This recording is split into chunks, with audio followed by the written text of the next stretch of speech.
Hello Nigeria, hello Africa. You're welcome to yet another edition of Sports Business with Orufuo Ezaga. Of course, you're watching this program on Plus TV Africa, and we're reaching you live from our studios in Victoria Island, Lagos. Football is big business. Sports is big business. Today, for the first time, I think we have something that can finally, help audiences in this country and around the world understand the power and the money that's in football. And today we're going to be talking about the ongoing FIFA Club World Cup. And I think this, especially for us in this country, has the potential to change, the way we see sports and the business of sports in Nigeria. Clubs across Africa, the big clubs across Africa are earning millions of dollars playing in the FIFA Club World Cup. Is this an opportunity for investors in Nigeria to take a second look at football in Nigeria? Is this an opportunity for the leadership of the Nigeria Premier Football League to finally cut through to investors and fans and show that, even from performances alone, football in Africa can be big business. As you would know, we have 4 teams representing Africa at the FIFA Club World Cup. There is Al Ahly of Egypt. Then there's Mamelodi Sundowns of South Africa, which a club that Nigerians are very interested in because of what they've done this year. They've been amazing this year. Then there's Wydad Casablanca of Morocco, as well as Esperance of Tunisia. Now, we're going to be telling you about how much these clubs are earning. And to be honest, it's quite mind-blowing for African clubs. All right? It also poses the possibility that a lot of clubs in Africa, in Nigeria specifically, and in countries like Zambia, might not be able to keep step with the biggest African clubs if they continue earning money like this. All right? Joining me to discuss this program, to discuss this topic, are two very experienced people or resources on the African continent. First, there is Emeka Enyadike. He will be joining us from South Africa. Now, Mr. Emeka Enyadike is an international sports consultant, and he's a director of the Sports Apprentice, in South Africa. Also joining us will be Mr. Joseph Chimpampwe. He's the CEO of the Zambian Premier League. Now, we're going to be looking at what Sub-Saharan Africa has to do, Sub-Saharan African teams have to do to keep in step with their contemporaries in North Africa and in South Africa. All right? That's the shape of the program today. That's the topic that you can expect that we're going to treat quite lucidly. But until we start, as is the nature of this program, we're going to give you a very short break, 1 minute or thereabout, so that you can recalibrate for what you're going to hear on the program, and maybe invite a friend or two to join you on this program. Because you never know, what you're going to hear today might change the way you look at sports and business, and probably open an opportunity or two for you or your organization. All right? When we return, the business begins.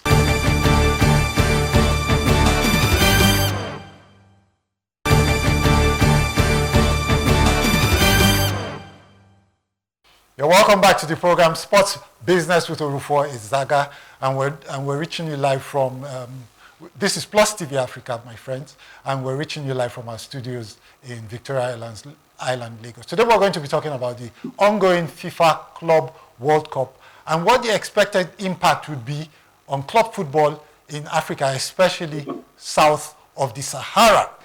Joining me to treat this topic are two very experienced professionals in African sports.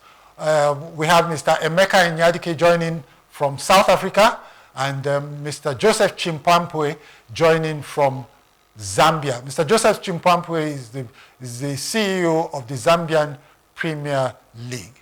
Hello, Joseph. How are you? I'm I'm fine, thank you once again. Yeah. Joseph, look, I'm sure you're following the FIFA Club World Cup, and you're seeing all of this. Yes.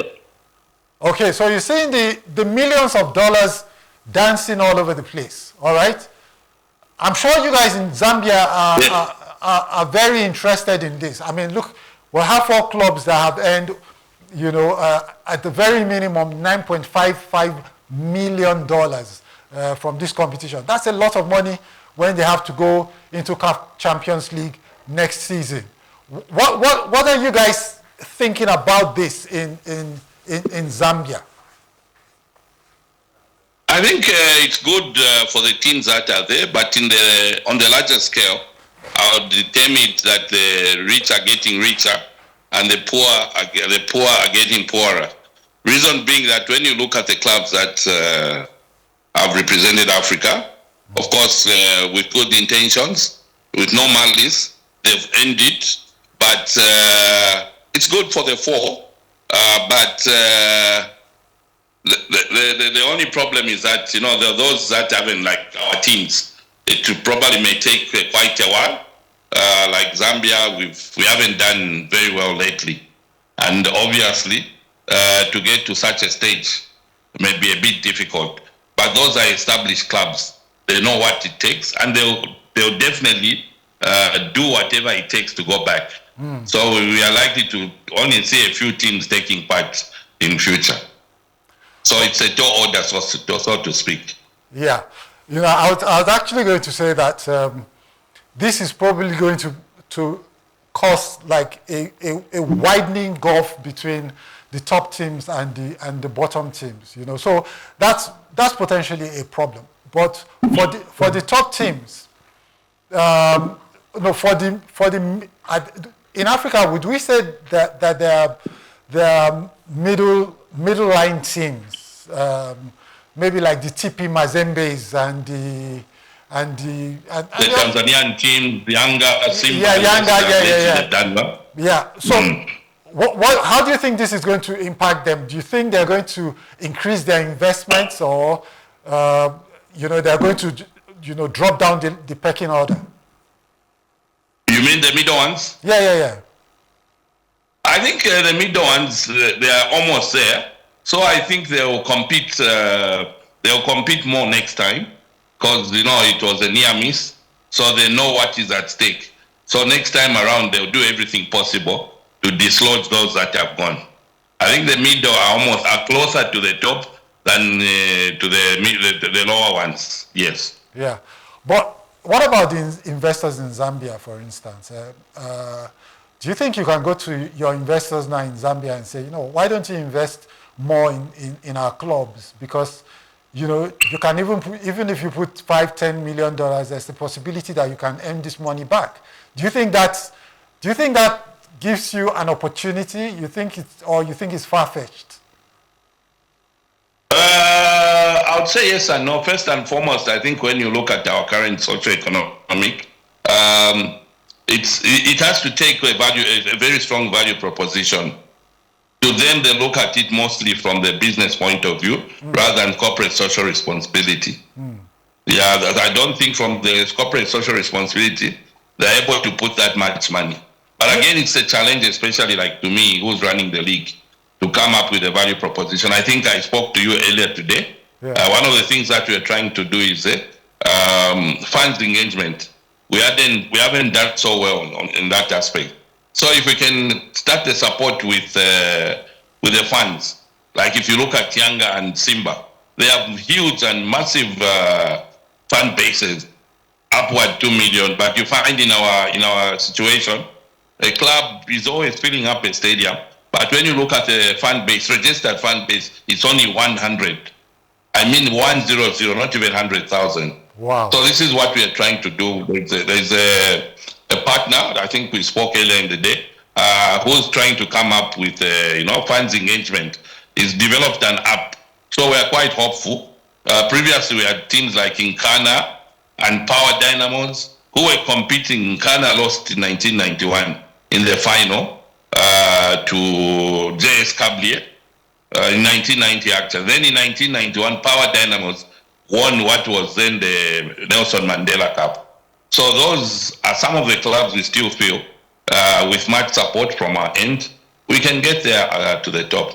It's not insurmountable. Okay. Emeka, I'm not talking about corporate social responsibility. I'm saying if you're ready to put your money down, or if you trust the talent that maybe you don't have the talent that the investors can trust. But if you have talents that the investors can trust, can't you make a business argument that, look, I mean, if you finish, if you win the CAF Champions League, that's already $4 million a year. If you finish second, that's $2 million. If you reach the semifinals, that's $1.5 million. You know, in addition to what you win in the domestic league, as well as what potentially you could do with the Club World Cup. Isn't that? Don't you think that holds enough of a business case to? Of course, like I said, you are very right. Like I said before, it depends. You have to put up a very strong value proposition. Yeah, with a strong value proposition and a good end in mind, every investor would definitely fall for it. Okay. But judging where we're coming from, I think you touch on talent. Lately in our country, we haven't done so well in terms of talent identification. Talent is not coming like before. Previously, Zambia was just naturally blessed with talent. Yeah. They could stand up to any team, but lately you've seen we can't even make the group stages. But that's what we are trying to address now as the Zambian Premier League. Okay. Yeah, our association president, by the way, we had the new president. Okay. We had the change of presidents at the football association level.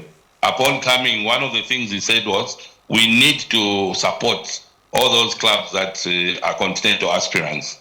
Okay. So we'll do everything possible, be it commercial, technical, or any other aspect of want by the clubs. Okay. So nothing is impossible. Yeah, but it will take a lot of work, I should admit. Okay. Emeka, we have Emeka now on the line. Look, Emeka, I don't know if you heard Joseph. Thank you for having me. Yeah, you're welcome. You're welcome. You're always welcome to the program. Now, I don't know whether you heard Joseph, right? Thank you so much. Yeah. I did, yes. Okay. And he says, the FIFA Club World Cup is most likely going to create a huge gulf, a widening gulf between the top teams and the bottom teams. So what do you think? You think this is what would you say, opportunity or threat? How would you classify the club, the impact of the club? I think it's an opportunity. I don't see it as a threat. I believe that this is going to be a wake-up for African countries and African teams, African clubs, because the amount of money that is being paid just to be there is a lot of money. Just imagine if it was one of the teams from Zambia, in Ghana, Power Dynamos, or just one of those top teams there, Zesco. Imagine if it was one of them, and they're getting $10 million.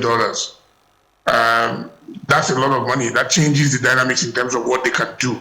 So it will make African clubs invest more in trying to win their leagues in order to qualify. Because first of all, for you to play in the Club World Cup, you have to qualify, first of all, for the CAF Champions League.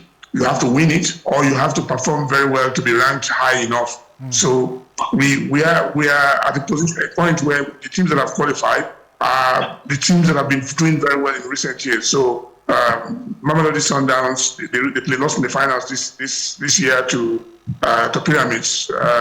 They've won it not too long ago, and they also have been in and around the semifinals in the last few years. Then you have Zamalek. Sorry, Zamalek didn't qualify. You have Al Ahly, who are practically the equivalent of Real Madrid in Africa, because they win everything. Yeah. And then you have Esperance from Tunisia and Wydad Casablanca. These are clubs that have been performing very well. So we've seen, in terms of how clubs like Simba and Yanga from Tanzania have done in recent years, we've seen Team Mazembe not too long ago were very formidable. But the way it is right now, the clubs in Africa, especially the clubs in most of sub-Saharan Africa, need to begin to invest a bit more money. The leagues also have to raise their game, because what it means is we need to begin to look at how we keep our best players in Africa. And the only way to do that is to invest money in the local leagues, invest money in the club championship, and pay more attention to it. I personally believe that a tournament like CHAN should be scrapped, and all of that money invested into the club game, because the Club World Cup offers is an opportunity for African clubs to pitch themselves against the European teams. And we saw, Al Ahly, they got 2 draws. Those 2 draws, they could have won those games. Yeah. Sundowns did win 1 game, and we saw them play. Who would have thought? A result that Sundowns got against Borussia Dortmund, that could be a normal Bundesliga game. What you would have expected would be the kind of results that some of the European teams had against teams from Asia, but it didn't happen. There was no African team that was, totally whitewashed like we saw with some of the Asian teams. What we saw were some close games, and also, obviously, the gulf in the quality of the teams means that some of the African teams still have some work to do. But the next one is in 4 years, so obviously there's time between now and then if we actually do put the investment and pay more attention to the games. Maybe this will also make us now, our fans will begin to pay attention to our clubs, because Al Ahly has massive fan followership in Africa. Yeah. Esperance also has massive followership, whether Casablanca has massive followership. Sundowns may not be the most popular club or follow club in South Africa, but in Africa, in recent years, they've got more recognition than the Soweto Giants of Orlando Pirates and Kaizer Chiefs. So, in all, I think it's a great experience for African teams, because here's the funny thing: Sundowns, for winning the 1 game they won, they got $2 million. That's the amount of money you get. Sometimes even more than what you get when you win the club championship in Africa. Just for winning 1 game, you get that. So for me, it's just that moment. This is a pivotal moment if we can embrace it. Okay, so there are two questions I'd like to ask you before we go back to Joseph, since he had the floor for a long period. Joseph says that the small teams will suffer, like in Zambia, where they have a problem with financing as well, as well as talent at this point in time. So that's on the one hand. But then in Nigeria, for instance, you have a different situation. Nigeria has big clubs, we have talent, and then we have a sizable economy. Still, we are practically minnows in Africa today. What needs to change? What needs to be done? So I'll address Zambia first. I think Zambia, they've had a good run in the last couple of years, especially with partnership from MTN and also Super Sports. And we've seen some changes in the dynamics of Super Sports with ongoing acquisition and them scaling back on TV deals across Africa. So that will affect Zambia. But we've also seen that the economy, exchange rates, and all of those kind of things are there. Which brings me to the second part of it, which is about Nigeria, and I think it applies also to Zambia. We need to look at how we can build up more professional capacity. You often talk about this is a situation where they do club licensing, where the clubs need to have certain things in place. In order for you to attract investors, attract sponsorship, you need to have a very clear structure that allows you to be able to report on everything that you have in terms of how many fans you have, how many your viewership, your membership. We need to explore a different kind of ownership. We need to involve ordinary investors. Maybe the clubs might not go to the stock exchange, but if you look at the global clubs like Barcelona and Real Madrid and even Bayern Munich, these clubs are all owned by the fans. They're not owned by states. They're not owned by corporations. They're not quoted in the stock exchange. Barcelona and Real Madrid, they have like 250,000 members or 200,000 members. They call them socios.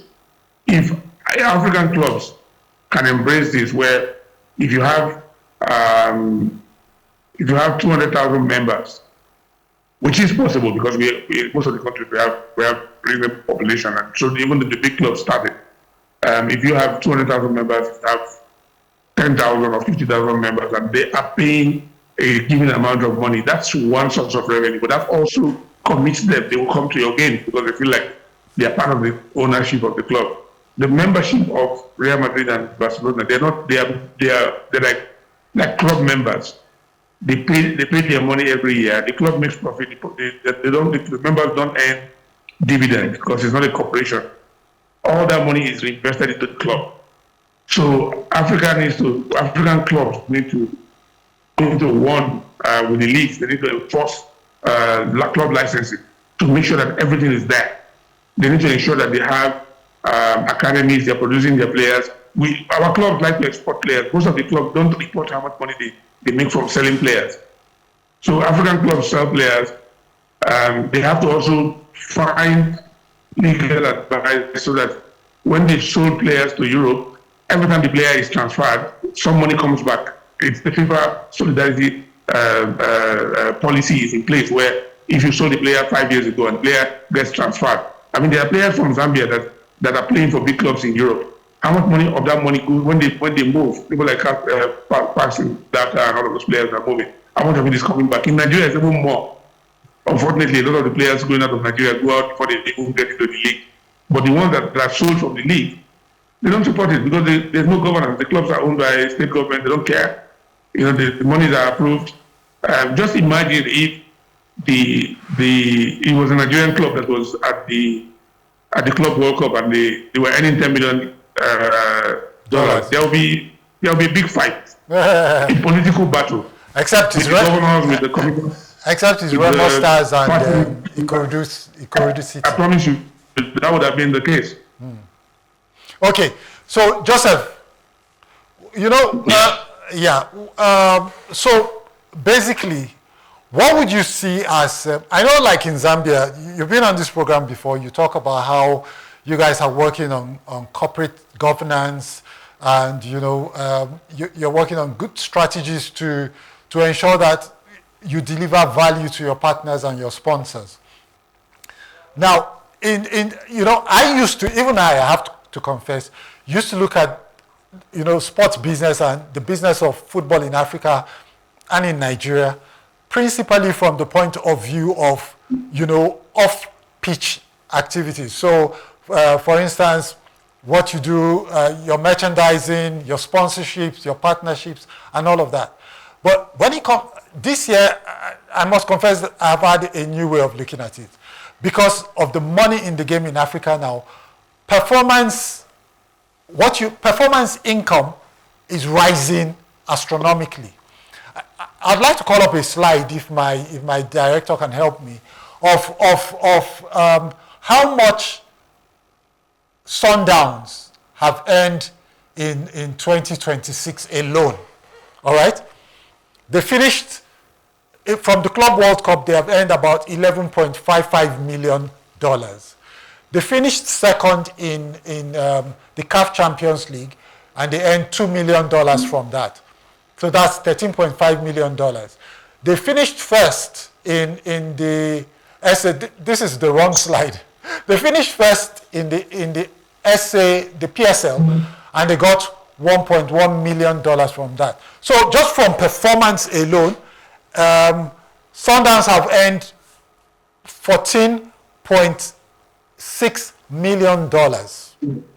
All right. So now we look at performance, and then we look at, you know, the commercial aspect of the sport. Do you get?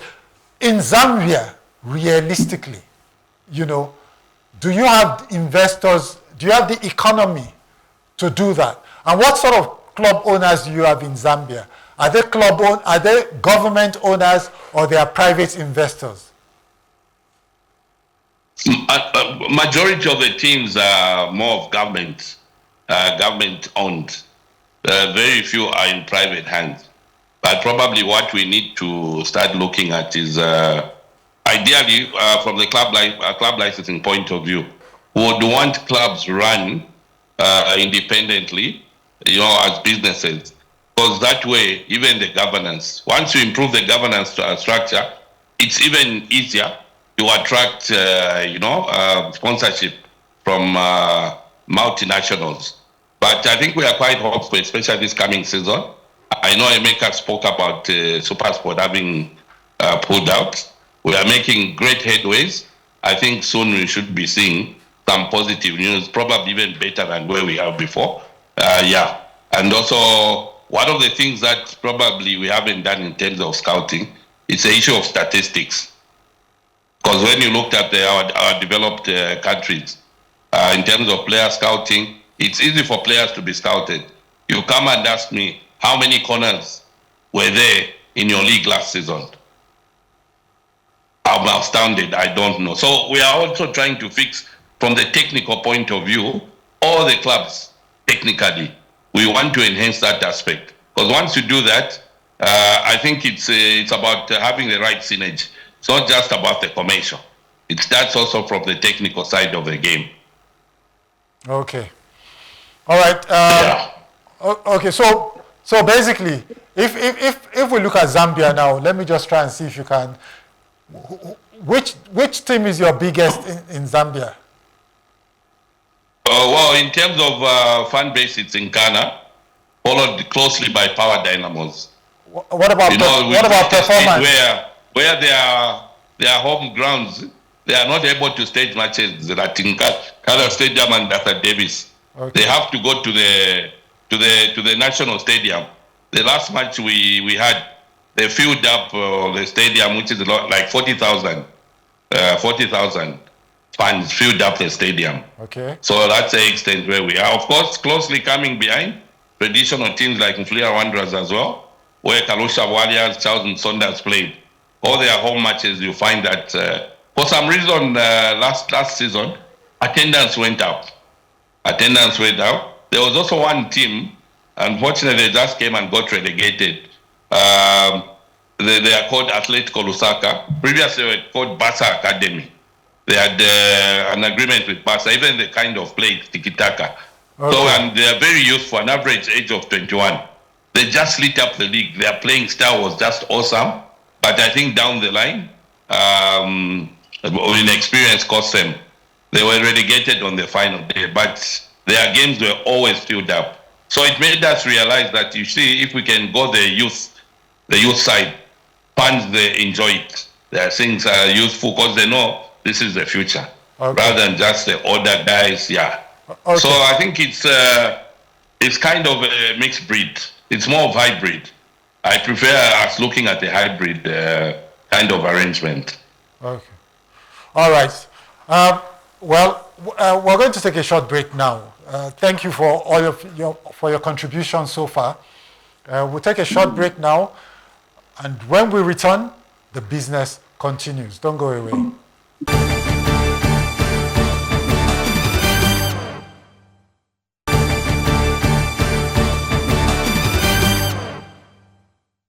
You're welcome back to the program Sports Business with Orufuo Ezaga, and we're reaching you from Plus TV Africa and our studios in Victoria Island, Lagos. We've been discussing the new FIFA Club World Cup format and the implications this has for African football. FIFA has splashed a lot of cash, and clubs have received, by African standards, some staggering sums. If you look at the slide there, we have a situation where the 4 teams that represented CAF all got $9.55 million each. From the Europeans are getting a lot more, from between $12 million and I think $38 million. The CONMEBOL teams from South America are getting $15 million each. Now, if you get to the finals, you win $40 million, meaning that whoever wins this tournament can win up to $125 million. That's the sort of money that we're looking at here. Imagine an African team going all the way and winning $125 million. Imagine a Nigerian club doing that. And Joseph, of course, imagine a Zambian club doing that. Now, we have investors in Nigerian football. And to be fair, we have a lot more investors, getting involved in Nigerian football.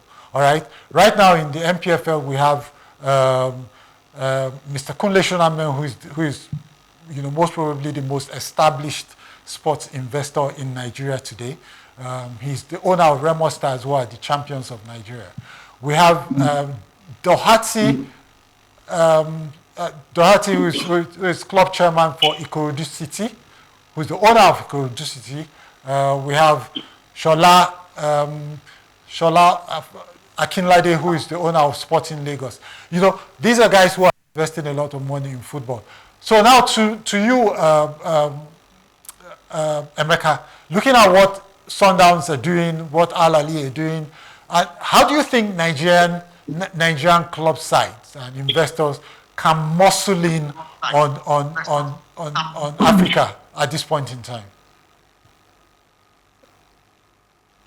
I think that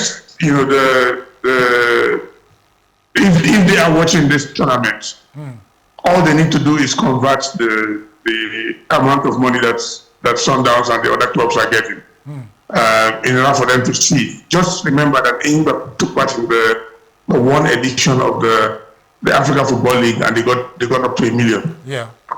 So the reality is that when you play in these properly organized tournaments, you earn money, and in order for you to get there, you have to spend money. So we need to reconsider the investment. And the truth of the matter is that if the clubs can put a structure in place that is a business structure, they will understand that if they invest money, there's a route for them to get the money back. What it then means invariably that beyond the clubs themselves, the clubs have to come together and work with the league to ensure that they are able to generate enough vibe to attract sponsorship from major corporations, and also attract attract a broadcast sponsor that can give them the money. Because at the end of the day, for the Club World Cup, FIFA got $1 billion from DAZN, and then the tournament is being broadcast everywhere. So imagine that this is just the first of this format. Within the next 4 years, when the chips are down, you will realize that the money could be more. So there has to be a clear change of mindset. And even as Africans, as Nigerians, we need to embrace our local league. We need to pay attention to what is happening there. After all said and done, the entire Club World Cup, there's only 4 Nigerians taking part in the tournament. Obviously, if you count the other players who were born in Europe, could be close to 10. Because Borussia Dortmund has 2 Nigerian-born players, but they are German. They're more German players than they are. Bayern also has Jamal Musiala. In fact, Dortmund, I think, probably has 3. Because if you add Karim Adeyemi and Felix Mecha, and then also, of course, Kani Chukwuemeka, who's on loan from Chelsea. So Real Madrid has David Alaba and a few other ones. So if you look at it, it is the African clubs that really counts.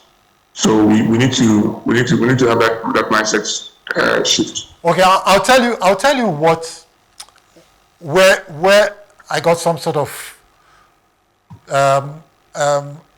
aha moment from. I had been saying that the Nigerian champion can take on Africa, and that, well, I don't see why not. And then why not? You had Al Ahly played 2 games, 2 draws against. They played against a team that has more than Messi, Inter Miami. They played the goalless draw. They played 4-4 against Porto. Yeah. Okay, but Emeka, here's the thing. So I looked at Remo Stars and I said, these guys, they're dealing with, they have a strong backer financially, but at the end of the day, how much of his money is he going to put into developing Remo Stars to become an African giant? I'm talking about a situation here where Al Ahly, for instance, now have $10 million to play with. Sundowns have earned 22 billion naira from performances alone this year. How much is a private investor in Nigeria going to put on the table to be able to compete against a club that has clubs that have 22 billion, 15 billion naira to play with. I think we've lost Emeka there. But Joseph, you heard my question, yeah? Yes. Look, there's a Nigerian investor. There are two private clubs in the Nigerian league. I mean, these guys are, one of the clubs is owned by a very wealthy Nigerian. And we see that he has massive infrastructure supporting his sporting investment. But how much are you going to have to be competing against club size that have 10, 15, 20 billion naira, to play with? I think being fair to him, we also have to realize that even Sundowns, they just didn't drop from heaven. They started somewhere. Yeah. Obviously, it will take time. We don't expect them overnight. But you see, with a firm and a very strong business model and a firm strategy, with time, they will definitely get there. You get the point because of the support. Currently, it won't be easy. But if you can work, like I said, you look at the hybrid, good talent, good youth structures, and you create that sustainability. Sooner or later, just like Sundowns came up when Mosepe took over, there used to be that lady, but it never worked out. So I think for me, we should encourage like the ones you are talking about in Nigeria. Let's encourage them. Have faith. They've earned that trust. Yeah, because we can't expect them just to come overnight and compete with the big guys. Yeah. And you see, again, it's not always about money. Because if it was always about money, my team Liverpool wouldn't be there. You have the Man City there. You have look at Manchester United, probably the biggest club in the world. There's a governance aspect. So I like to look at it from the hybrid point of view. So I think guys like those in Nigeria, we should actually take them in with both our hands and encourage such. Oh, okay. I'm going to. Other than that, also Yeah. Yeah, go ahead. Yeah. I'm going to take Emeka's view on that, and then I'll come back to you because there's a point you made about your new your new federation president saying that they have to support the Zambian leagues playing in Africa. I want to know what sort of support that the federation can offer its teams playing in Africa. But I think we have Emeka back now.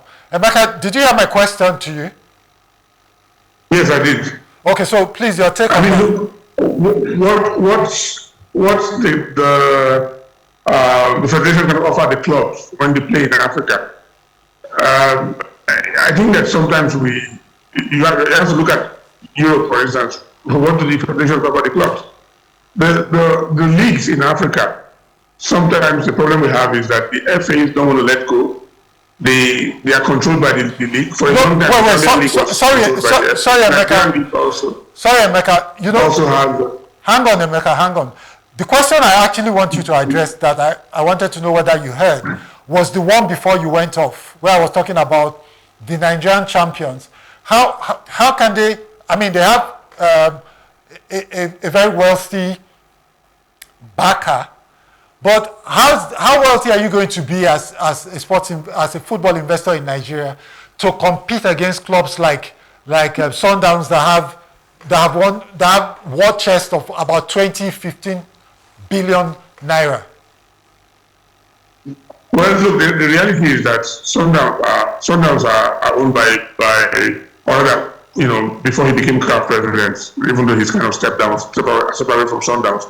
Patrick Mosepe was the president and owner of Sundowns, so his son is running it now. But they are so well organized that they earn a lot of money from sponsors. They have good partnerships. They have also good earnings from the PSL, from the CAF competitions. They also won the only time the African Football League was played. They earn money from there, and now they've earned money from the Club World Cup. So the reality is that doesn't matter how much money they have, doesn't matter who owns them. The clubs have to be run as businesses, because that's what it is. Professional football is about football business. But in Nigeria, it is not run as a business. Remo Stars, credit to them. They have their own stadium. They have a lot of the real factors that ingredients that you need to run a professional club. They're doing pretty well. And, the good thing for them, they won the tournament. It's now left for them to bring in other investors. The owner, yes, can have it, but you have to look at a lot of the structures that you have globally. Who says that you cannot have Remo Stars being affiliated with one of the multi-club groups that you have around the world? Because at the end of the day, it's about shared services, shared revenue, shared commercial activations, and even shared player development and transfer structures. Remo, to their credit, they have a very good youth structure. They have another team called the academy called Beyond Limits, which are also doing very well. They won promotion to the Premier League, but were not allowed to play because they are owned by the same guy. But they also own a club in Portugal. So they are an example. My point is that you need 20 Remo Stars in the Nigerian Premier League in order for the league to begin to make money. Okay. If you don't do that, the reality is that the clubs all they bother about is play games. They don't bother about the business of football. There's no conversation about commercial revenue. There's no conversation about what they need to do. All they focus on is what game are they going to play this week? What game are they going to play? Who's going to travel? And it's almost like their balance sheet or their financial statements only carry one side, expenditure. It doesn't include the revenue side. Revenue side, yeah. And this is the big problem across Africa. It's just spend. And the day the state governor or the governor comes in who's not interested, then the club suffers. If they are lucky and they have a governor like when Himba had Dr. Rogers Okalu, who was passionate and wanted to win the CAF Champions League, you saw what happened. He put in a lot of investment, and eventually they won the CAF Champions League. And when they did, they got, first of all, Buda, then subsequently they got Glow, and other partners came on board. They even got kid sponsorship and all of that. So once you're able to have that mindset of business, then everything will work well. Okay. Joseph, very quickly now, because we have to bring this home. Two things. There's a question I asked you about, what the federation means by supporting your clubs in Africa. And then two, how do you intend to get government out of the way to get private investors in? Or you think that's not a short-term, not something we can look at in the short term? I think first and foremost, in terms of support, obviously, there is a short term and a longer term. In terms of support, probably as part of the FIFA money that we get, reserving part of it for continental aspirants. Also, as the Zambian Premier League, we try to get particular sponsors for teams that qualify to the AFCON in terms of logistics. It's very expensive to travel in Africa. Yeah. So that the teams can concentrate on their core business, which is playing football. Yeah, and obviously technical support. Probably when they qualify, you engage the national team coach to help out, their own coaches. Yeah. And then in terms of getting the government, not necessarily getting, it's an issue of making the clubs independent. Rather than, the government having a hand. They can just be giving probably grants. They give grants, but you leave the team to run commercially, like Emeka said. Yeah. So we need to get to such a stage. Yeah, because some decisions you find when the government is there, the government teams, the issue of corporate governance is not there. Like, the military, there is discipline. You find, probably the chairman, because of the way they take him at work, his word, whether right or wrong, will be taken as final. So people don't think independently. Yeah. So I think that's the angle I'm coming from. Okay, Emeka, quick one. Let's have a final word on this. How do we? I'm quite interested in your point about how Nigerian clubs just see their balance sheet from the point of view of expenditure. I suppose nobody's thinking about how to bring in money. How do we get this across to to these clubs in a culture where everybody is, basically resigned to just waiting on government to collect whatever it is they need to run football clubs? I think we need to, first of all, and this doesn't just apply to Nigeria, it applies to all the clubs on the continent and the leagues and the FAs. We need to understand what the meaning of the league is. How did the guys who codified football in England come up with the idea of the league? In England, in the 19th century, there's a guy called Sir Walter McGregor, who was the secretary of Aston Villa. He was the one who suggested that they form a league. And people need to understand, why did they start playing this? Because when you understand that, then you know why the league is established. What is the word league? It just means like a collective. The clubs used to play games on their own. They used to just fix dates and whatever. So they came together to form a body where collectively they create fixtures, and then they create rules and regulations that govern them to be able to generate revenue collectively. They make also policies that allow them to how to do governance and so on and so forth. In Africa, the league is like, let's just go and play. We need to understand that in England, I mean, I've worked in broadcasting for the best in the continent. We have to pay money to the Premier League and Bundesliga and everybody to get those rights. You need to understand that the clubs, when you do a deal with the Premier League, it is not just the Premier League that makes the decision. All the clubs, they're the ones who decide, okay, let's accept X amount of money, because they know that any amount of money that comes in as TV rights is shared amongst the clubs. So the problem we have in Africa is education, and education is not about rather taking them to school. They need to understand that they need to be able to achieve this as a collective. And it is not, the job of Joseph and his team at the Zambian League, for instance, to do all of the job. The clubs have to come together and support him. It means that what they do, how they communicate, how they are run, how they appear, all of those things add to the beauty, add also to the quality. That some of the teams don't have good jerseys, they don't care. How they arrive at the bus. If they arrive with one ugly bus and somebody takes a photograph, it impacts on the image of their fans fight. So in Africa, you need to understand that it's a business. Yeah. And we also need to look at what are the quality of people that we bring in to run these clubs. Yeah. If you want to make money out of football, you have to bring in people who are more business people into it. Just understand that football is a business, and the professional football in Africa has to change. That's the only way. Okay. The club don't do their own part. They sit down there. Joseph said something about even giving them money for the FIFA grant. I think that's like making them lazy. Oh, okay. Because the FIFA grant,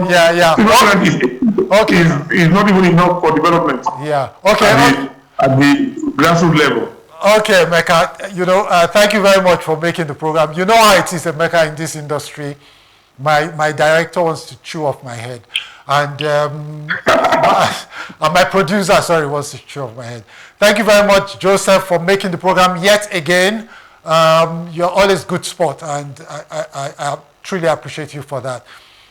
So, Emeka, we'll be talking some more about this. This is just the beginning. I hear what you're saying. Stakeholders in the industry have to come in to make this thing work. It's not just the work of the federation or the clubs. The media is a stakeholder, a powerful stakeholder. We all benefit. The government is a powerful stakeholder. Everybody needs to come together to make sure that the Nigerian league becomes competitive. And as I was telling club officials last week, for your club to earn a lot of money from the league, your club has to work to make the league succeed. If the league is not successful, all the clubs we have we have a pittance from the league. But if you work together to ensure that the league is a successful league, then you can attract the sort of sponsorship and the sort of broadcast rights that will make all of the clubs get lion shares from from the revenues that the league makes, to get good shares from the revenues that the league makes. And that's it for the program this week. Thank you again, Joseph. Thank you, Emeka. Until we meet again next week, when we bring you another exciting package. This is me, Orufuo Ezaga, saying be productive, be good, and stay safe.